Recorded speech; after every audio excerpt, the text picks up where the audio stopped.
내가 생각하는 걸 얘기해 볼게. 푸코의 감시와 처벌에서 권력자가 사회의 규범의 틀을 만들고 사람들은 그 틀 속에 무의식적으로 살아가는 것이라고 이해를 했는데, 근데 나는 그 주장에 동의하지 않아. 현재의 사회적 규범은 단순히 권력자의 의지가 아니라 사람들이 갈등과 대립을 통해 만들어진 합리적이고 중립적인 결과라고 생각해. 사람들이 서로의 의견을 조율하면서 지금의 규범이 생긴 거지. 예를 들어 예전에는 사형제가 있었지만 지금은 무기징역으로 바뀌었잖아. 이는 사회가 변하고 사람들의 인식이 달라진 결과야. 자동성을 줄이고 사회의 안녕을 위한 방향으로 변화한 것이라고 볼 수 있어. 그리고 횡단보도 같은 규칙도 생각해봐. 사람들의 안전과 편리를 고려한 사회적 합의가 이루어진 거잖아. 무단 횡단으로 빠르게 목적지에 갈 수 있어. 하지만 많은 사람들이 그 횡단보도를 지키고 있어. 왜? 차에 치이면 다친다는 걸 아니까.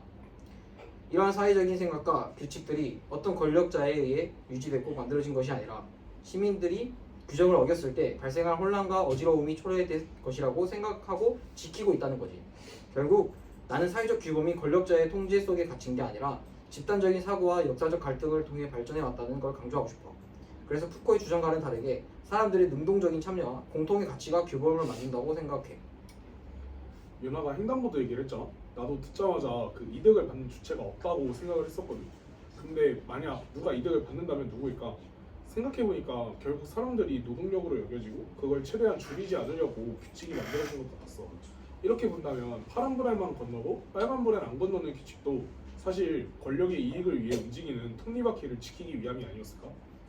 나는 처형이 체제에 반항하는 처형자를 보고 체제에 반하는 사람들이 많아지는 것을 줄이기 위해 처벌의 대상을 감옥에 숨긴 것처럼 결국 새로운 기관이 생기거나 규칙이 바뀌는 것은 체제 유지, 즉 권력자의 이익을 위해 일어나는 현상이라고 생각해. 이 과정에서 이는 잘 보이지 않고 체계적으로 형을 부여하고 인권을 존중한 정치로 보이게 함으로써 이득을 보는 주체를 숨기고 있는 거지. 교육기관도 비슷한 것 같아. 의무교육으로 국민의 지식 수준을 높이려는 표면적인 이유가 있지만 결국 국가가 원하는 방향, 기업이 원하는 방향대로 학생들을 만들어 놓기 위해 알려주는 내용의 틀을 만들고 이를 적용하는 기관이 된 거라고 생각을 해. 나는 현빈이 형이 말대로 사회 전반이 형성된 것에 권력자의 이득이 깊게 관여되어 있다고는 생각해. 하지만 과연 그것이 전부일까를 생각해 봤을 때는 조금 다른 생각이야. 물론 사회 전반이 규칙이나 제도들에 권력자들의 이해관계가 들어간 것은 맞지만 그러한 제도나 규칙들을 제시하였을 때 사람들은 생각보다 그것을 순종적으로 받아들이지는 않아. 윤하의 신호등 예시로 돌아가 보면 권력자들은 노동력을 위해 그런 규칙을 만들었다고 해도 각자의 생명을 지킬 수 있다는 사람들의 이해관계가 함께 상충하기 때문에 그런 규칙들이 유지되는 거지. 만일 권력자들이 제시한 그 규칙들이 자신들의 이해관계가 상충하지 않았을 때는 그것에 대해서 집단적으로 반발이 일어날 수 있게 되었고 이것은 역사적으로도 많은 사건들을 통해 알 수 있어. 그래서 나는 현재의 사회가 권력자들의 의도와 사람들의 이해관계가 동시에 상충되어 합의점을 찾아온 결과물이라고 생각해.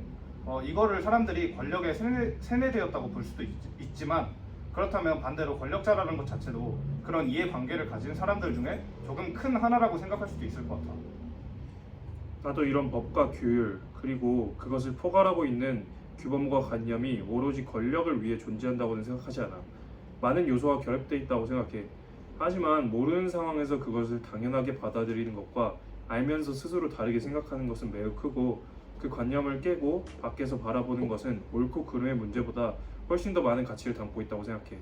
예를 들어 취업이 당연하다고 생각하며 대학 공부를 하는 것과 그것 말고도 그것 이면의 권력 구조를 보고 다방면으로 사고하며 대학을 다니는 것이 다르듯이. 근데 한편으로는 이런 권력과 시민의 대립 또한 하나의 배치일 수 있다고 생각을 해. 결국 이렇게만 생각할 줄 아는 사람이 관리하기 편할 수 있지. 관리의 주체는 권력인 것이고 결국 우리가 살아갈 때 세상에는 정말 다양한 가치들이 있고 그런 것들을 바라보는 것도 좋은 것 같아. 권력, 노동, 자유, 평등의 대립에서 벗어난 소외된 가치를 잘 탐구해보고 새로운 가치를 만들어보는 것, 그것이 진짜 재밌는 건축가의 삶이 아닐까 하는 생각도 하게 됐어.